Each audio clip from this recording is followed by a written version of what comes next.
may kabutihan sa kalusugan para sa buhay na makabuluhan. Mga eksperto ay pinag-isa, kami inyong makakasama. Maaasahang dalubhasa, kagaling ay matatamasa. Hiling galing, sagot sa inyong hiling.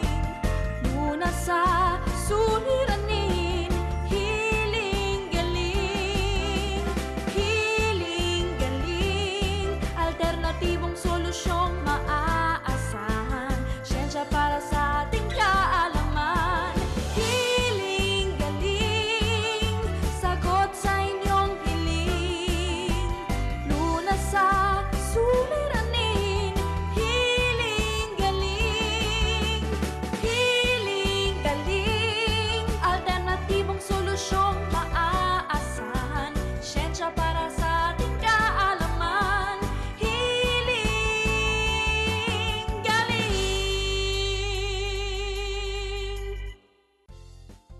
Happy healing morning mga kapatid. Ako po ang inyong kapatid sa kalusugan, si Dr. Edinel Calvario.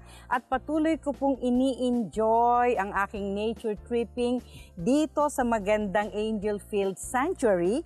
At kasama ko po ang ating wellness chef, si Chef Tristan Encarnacion. And i-welcome natin sila sa ating Healing Galing Chef. Happy healing morning! Happy healing morning, Doktora. Sa ating mga kapatid, happy healing morning at happy Mother's Day.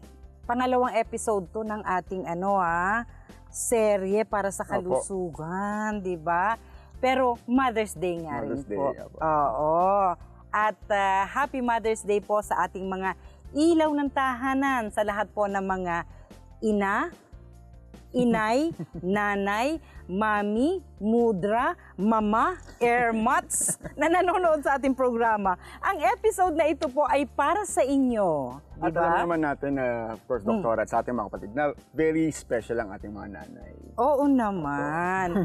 At pag nanay ang pinag-uusapan, sa araw-araw hindi nawawala sa isip mo ang nanay mo, lalo na kung may maalala ka tungkol sa kanya. O Opo. anong naalala mo kay Mother Dear? My mom, lagi yan. Ang naalala ko yung laging kung pag pinapagalitan ako. Naku, parang palagi kang pinapagalitan ng Mother Dear mo. Opo. Oo. Pero alam mo, Chef, hindi dapat sasama ang loob ng mga anak. Opo. Kasi walang pupuna sa kamalian mo kung hindi ang isang nagmamahal sa'yo katulad ng nanay. Diba? At kung ikukumpara natin sa puna ng mga kaibigan, ay laging okay, laging pogi si Chef, ang galing ni Chef. Pero yung mga mumunting pagkakamali kasi, ginaguide tayo ng mga nanay natin, di ba? At kapag kasi hindi tayo napuna ng nanay natin, akalain nating tama yon, di ba? At yan po ang palagi kong naaalala sa aking Mother Dear na nasa heaven na pinupuna niya, yan, mali yan. No? So habang lumalaki ka, maaalala mo kung ano yung tinuro sa'yo at pag mali, huwag mo nang ulitin. Yung tama, yun ang itutuloy mo, di ba? Pero higit sa lahat po ang ating mga nanay, ang ating unang doktor sa tahanan, Chef. Naniniwala ka ba dyan? Opo. Yung mga unang kinain ni Chef Tristan ay galing kay Dr. Mom, kaya kita nyo naman, matangkad, matipuno, di ba? Sila po ang mga nanay, ang ilaw ng tahanan at sandigan ng kalusugan. At ang kauna-unahang pong source of nourishment nating lahat ay ang gatas mula sa dibdib ng ating ina, di ba? Pero kasabay po ng pagiging bukal ng nutrisyon ng kanyang dibdib ay ang maaari ding pagmulan niya ng sakit, Chef, di ba? Isa sa mga nararanasang kondisyon ng mga ina ang breast cysts o mga bukol sa suso. Ang breast cyst ay resulta ng naipong fluid sa loob ng breast glands na mistulang mga maliliit na lobo ng tubig na maaring magkasabay na tumubo sa tigkabilang dibdib ng babae. Madaling nasasalat ang movable o nagagalaw na bukol na ito, lalo na sa panahon ng buwan ng dalaw. Maari ding lumikha ng nipple discharge ang kondisyong ito mula sa malinaw na tila tubig hanggang sa madilaw at maaring maging kulay brown ang lumalabas na discharge. Lumalaki at maaring dumami ang bukol na ito na karaniwan ang nagdudulot ng pananakit ng dibdib ng pasyente. Dahilan dito kaya't karaniwan ang ginagamitan ng pinong karayom upang matanggal ang fluid na laman ng bawat bukol na tumutubo. Gayunman ay maaring magpaulit-ulit ang pagtubo ng mga bukol kahit na isa-isa itong ina-aspirate gamit ang pinong karayom, kaya't paulit-ulit ring isinasagawa ang nasabing procedure. Hanggang sa kasalukuyan ay patuloy na pinag-aaralan ng taglay na mga lobes ng glandular tissue ng bawat dibdib ng babae na tila nakahanay ng mga talulot o petals ng bulaklak. Nahahati sa mas maliit na lobules sa mga lobes na siyang nagpo-produce ng gatas sa panahon ng pagdadalang tao ng babae at sa kanyang pagpapasuso sa isinilang na sanggol.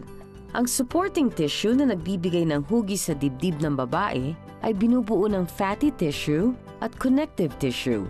Lahat ng mga bahaging ito ng suso ay focus ng pag-aaral na ginagawa ng mga eksperto kaugnay ng pagtubo ng breast cysts. Gayunman, hanggang sa kasalukuyan ay hindi pa matukoy ng mga eksperto ang dahilan kung bakit tumutubo at nagpapabalik-balik ang breast cysts sa mga pasyente nito. So, doktora, ito po ba ay pwedeng mauwi sa breast cancer? Oo, kasi kapag napabayaan at lumala, no, maaari talagang maging breast cancer ang simpleng mga bukil-bukil. Pero wag pong mabahala ang ating mga nanay at ang mga kababaihan natin na nanonood ngayon dahil may solusyon po dyan, ang Healing Galing, at marami pa pong espesyal na talakayan ang ihahatid po namin ni Chef Tristan at ng mga kasama po natin dito sa Healing Galing para sa mga ilaw ng tahanan at sandigan ng kalusugan ng buong pamilya, di ba? Sa ating pong Healing Galing Mother's Day Special, no? Magbabalik po ang Healing Galing sa TV. Ang Angel Fields Nature Sanctuary ay isang malawak na bulubunduking lupain na napapalibutan ng mga puno at halaman. Presko at malamig na hangin at magagandang landscapes ang sasalubong sa inyo dito. Bahagi ito ng bayan ng Silang, Cavite. Ilang kilometro bago dumating sa Tagaytay City, na popular na destinasyon para sa mga nagpapalamig ngayong panahon ng tag-araw. Ang mahigit 10 ektarya ng lupain ay may 3 bahagi, ang Holy Family Pavilion, ang Sanctuary, at ang Mount Carmel. Isa itong magandang lugar para sa pagdiriwang ng family reunions, anniversaries at weddings. O para sa mga gustong mag-retreat muna mula sa maingay at magulong buhay sa syudad at muling mapalapit sa natural na kagandahan ng inang kalikasan. Matatagpuan sa Angel Fields ang iba't ibang mga hayop na alaga ng may-ari na isang animal lover. Marami ring mga hiling halaman ang matatagpuan sa Angel Fields, gaya ng puno ng acacia, mulberry, at iba't ibang uri ng herbs at spices na ginagamit nilang sangkap sa kanilang mga lutuin. Kung nais makipag-ugnayan sa Angel Fields Nature Sanctuary, narito ang kanilang contact details.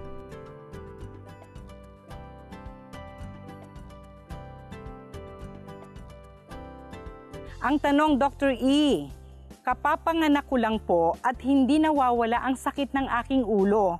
Binat po ba ito? Si Maricel Santos ng Santa Rosa, Laguna ang nagtatanong. Mga katanungan sa kondisyon ng kababaihan, bibigyan kasagutan ni Dr. E. Yan ay sa pagbabalik ng Healing Galing sa TV.